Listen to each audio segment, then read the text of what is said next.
Hey guys, welcome to my den. I hope you're all doing well. I'm Chingu, which literally means friend in Korean. It's not my real name, but it's one of my so-called nicknames. Think of me as your friend who's helping you stay up to date with K-dramas as well as Korean movies. I love making commentaries, reviews, and explanation videos about dramas, movies, characters, and etc. Grab your snacks because today's tea is about to be hot, hot, hot. Today, I'm going to be reviewing the 15th episode of Season 2 from the K-drama Love featuring Marriage and Divorce, while also sharing some of my own theories.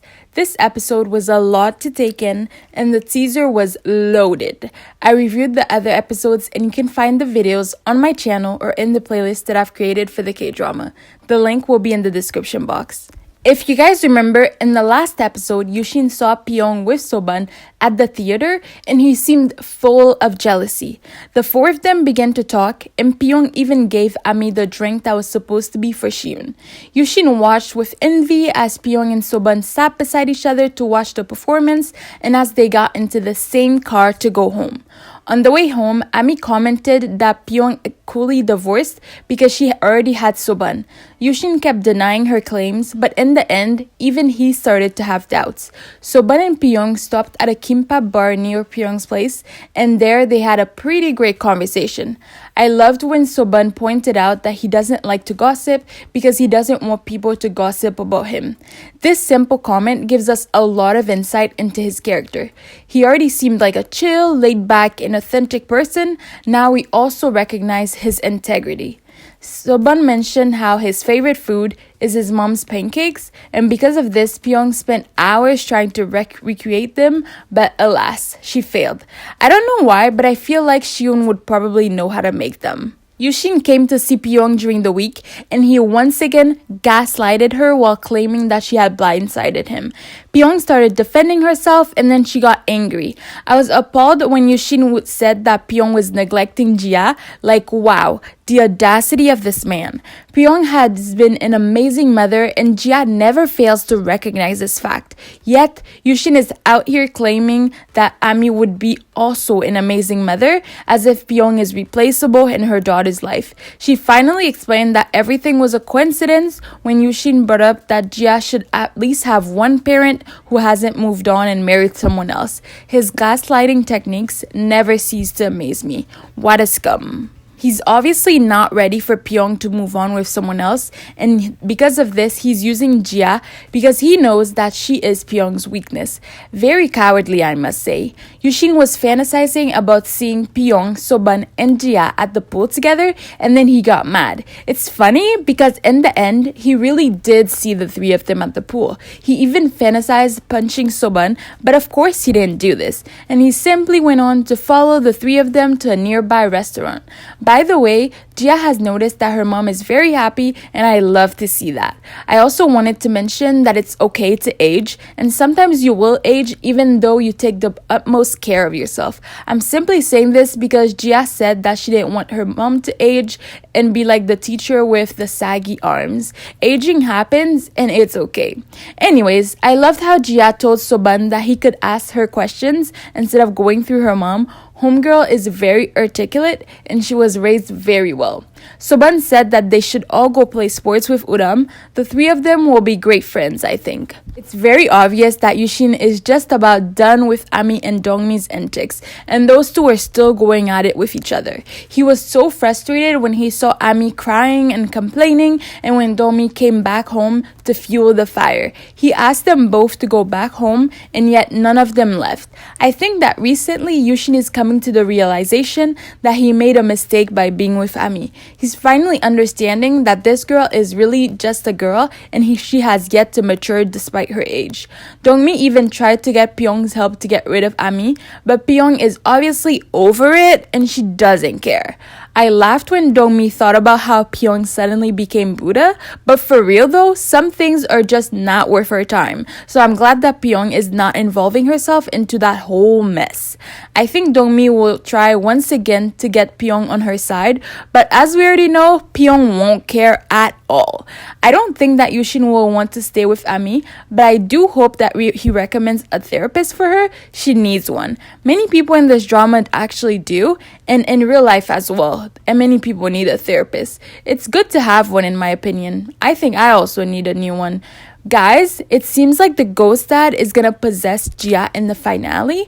I wonder what's gonna happen, because in the teaser we also saw Dongmi and Yushin seeing him, and then they both fainted. Well, only Dongmi fainted, but yeah. So Heryong broke down while working, and she was crying while reading her stories. I think this was another one of her tactics to get Soban to pity her, and as she predicted, afterwards he asked all three women out for a group dinner.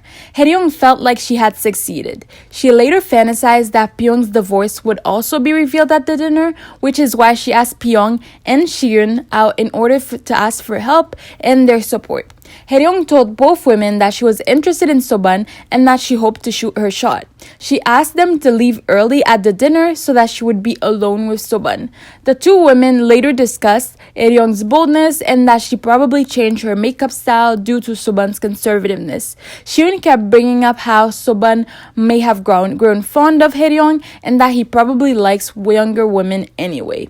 But if you guys remember back to his conversation with Pyong, Soban had said that not all men fall for sweet and shiny women. Some men fall for pearls. I think he was describing himself. Soban has also spent the same amount of time with all three women, so I doubt Heryong left that big of an impression on him. The irony in this episode, though, was how Heryong had planned to get Sion doxxed, and yet he ended up getting more work. Because of the divorce scandal, a lot of people are coming to Sion for divorce cases, and this is gonna make him even more well-off than he already is. Heryong planned to cut his roots, but she ended up unintentionally watering his branches while providing useful fertilizers. Sion is over Heryong, and he said he doesn't resent her. After all, the situation turned out to be a blessing for his family. I'm honestly not mad at them for being happy. I think they all recognize that they did wrong to Heryong, and I think they were apologetic to her as well. Her press conference, though, made them lose all sympathy for her, and now they have decided to be unapologetically happy. They seem way happier than before. While they were out on a late-night walk, Mano joked about how Sion was his son-in-law and that Someone was his daughter. I thought this whole interaction was kinda cute. In the teaser, we saw Sion announcing that Someone was having contractions, she's going to have her baby, and the family will rejoice. There was a scene where Heryong was playing the drums for Soban, and he looked impressed. I wouldn't be surprised if that is Heryong's fantasy, but if it's not, I don't think it means in any way that he likes her. Mano and Yejong also met Ami in this episode at the house, and they all got along very well. They even mentioned that she should come more often and that she should come with Namgabin next time. Speaking of Namgabin, she went abroad to pay respects to her parents, and Dongma followed her to Spain. Dongma loves Gabin, and I think that he has come to realize this in the last few weeks. She is also the only woman that he has ever truly committed himself to. The two even went to a Buddhist temple together, and Gabin thanked him for everything that he did, and for paying respects to her parents. She said that she no longer resented him or harbored any negative feelings towards him. She even said that their relationship was not all bad. After that brief conversation, Dongma took them to a rest spot and he asked her to marry him. I think that she's going to reject the proposal, and that's why we saw him telling her that she did not love Park Heryong. She went on asking him if breaking up was a pastime for him.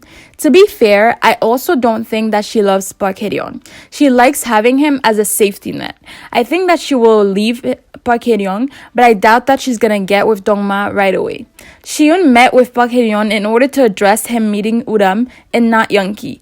I think he still feels bad about almost slapping her and being forceful with her. I also think that he should just go ahead and talk to her. He should try for as long as it takes, because only then Youngki will realize that he's being genuine. I know that he still cares for her because of the look on his face when he saw her at her workplace. When Heryong told her about the death of Gabin's parents, Shiyun felt very empathetic towards Gabin. This is another thing I love about Shiyun, by the way. She can feel empathy for someone despite them doing her wrong. I think that by now, Shiyun has already forgiven Gabin and Heryong. She seems over the situation. Now she only worries about her children getting hurt. In the teaser, we saw Shion asking if Gabin had given birth, and we saw Heryong holding a baby in the hospital. Everything moved so fast, and I was honestly confused. Heryong did not look happy while holding the baby, so if all of this is real, maybe Gabin left after giving birth, or maybe the baby is not his. We also saw Dongma carrying Gabin. I think he may be bringing her to a hospital after fainting because the person who came out of the emergency looked like Gabin. Although someone wore the exact same clothes to her delivery, I still think it's Gabin. There was another scene in the teaser where Soban wore a suit and came out of a limousine. It was either someone's fantasy or he was going to Gabin and Dongma's wedding. But if he was actually getting married though, I wonder who the bride would be.